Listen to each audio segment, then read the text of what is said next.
Aristote s'intéresse à la question de la fonction et de l'activité. Peut-être pourrait-on y arriver si on déterminait la fonction propre de l'homme. De même, en effet, que dans le cas d'un joueur de flûte, d'un statuaire ou d'un artiste quelconque, et en général pour tous ceux qui ont une fonction ou une activité déterminée, c'est dans cette fonction que réside, selon l'opinion courante, le bien, le réussi. On peut penser qu'il en est ainsi pour l'homme, s'il est vrai qu'il y ait une fonction spéciale à l'homme. Parce que, il le remarque dans son texte, c'est dans la fonction que se trouve le bien, le réussi.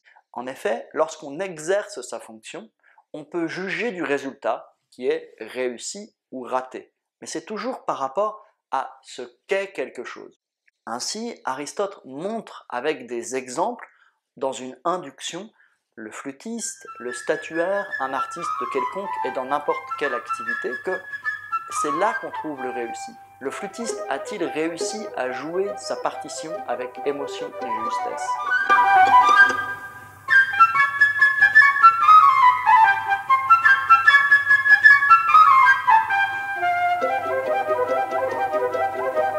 Le statuaire a-t-il réussi ce qu'il souhaitait manifester au monde? Comme n'importe quel artiste ou n'importe quelle activité, le médecin a-t-il réussi à soigner son patient? Autrement dit, c'est la fonction qui permet de savoir si l'activité a été réussie ou ratée. Attention, il semblerait que l'induction soit un mauvais moyen de raisonner. En effet, l'induction, qui est le procédé logique par lequel on passe de quelques cas particuliers à une règle universelle, ne semble pas fonctionner. La somme des cas particuliers ne permet pas d'être assuré qu'il n'y aura pas plus tard un autre cas particulier qui viendra contredire cette somme-là. Ce n'est pas parce que tous les Irlandais que vous avez croisés sont roux que vous pouvez conclure que absolument tous les Irlandais parmi ceux que vous n'avez pas croisés sont roux. Il est tout à fait possible qu'il y ait des Irlandais qui ne soient pas roux, mais qui soient blonds, bruns, cheveux noirs, etc. Donc il semblerait que Aristote fait fausse route quand il utilise l'induction. Pourtant, pour Aristote, en particulier en éthique, mais pas seulement,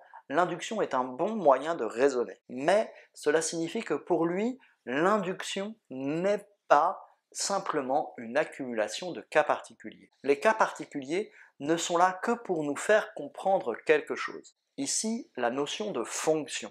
Or, qu'est-ce qu'on constate dans tous les cas qui sont présentés? Ce qui définit la fonction, c'est justement d'être en vue d'une fin, et que cette fin fait la fonction. La fonction n'existe que pour réussir un but. Évidemment qu'un flûtiste, en tant que flûtiste, n'existe que pour réussir son morceau de flûte. Un flûtiste, ce n'est pas quelqu'un qui sera apte, comme flûtiste, à vous soigner d'une maladie grave, à construire une maison. Peut-être que par ailleurs il a ses talents, mais un flûtiste est déterminé à jouer de la flûte, et c'est encore mieux quand il en joue bien. Donc on voit que, autrement dit, les cas particuliers sont là pour nous faire comprendre ce que c'est qu'une fonction, et comprendre que cette fonction est toujours déterminée vers un bien et vers la réussite. Quand on comprend ainsi la notion d'induction, c'est-à-dire non pas simplement comme l'accumulation de cas particuliers, mais d'abord comme un moyen de comprendre et de saisir la nature de quelque chose,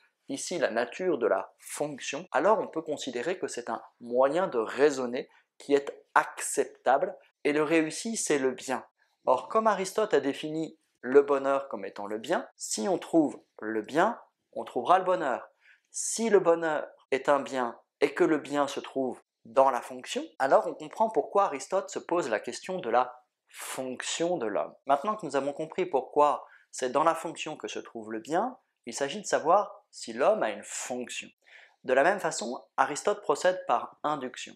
Et il propose même deux inductions. Sa première induction porte sur ses activités. Or, serait-il possible qu'un charpentier ou un cordonnier ait une fonction et une activité propre à exercer et que l'homme n'en ait aucune, que la nature l'ait dispensé de toute œuvre particulière à accomplir? Un œil, une main, un pied, et d'une manière générale chaque partie d'un corps, a manifestement une certaine fonction à remplir. Ne doit-on pas admettre que l'homme a, lui aussi, en dehors de toutes ses fonctions particulières, une fonction déterminée? Mais alors, en quoi peut-elle consister? Aristote montre que toutes les activités des êtres humains sont des fonctions, qu'elles ont une fin à obtenir. Le charpentier, l'avocat, le médecin, l'architecte, le professeur, l'homme politique, tous dans cette fonction-là sont déterminés par cette activité et on détermine leur réussite comme étant l'objectif de leur activité. Autrement dit, il n'y a pas une seule action qui ne soit pas en vue d'une fin, et cette fin, c'est un bien. Donc, si tous les métiers, toutes les activités sociales des hommes sont déterminées par une fin,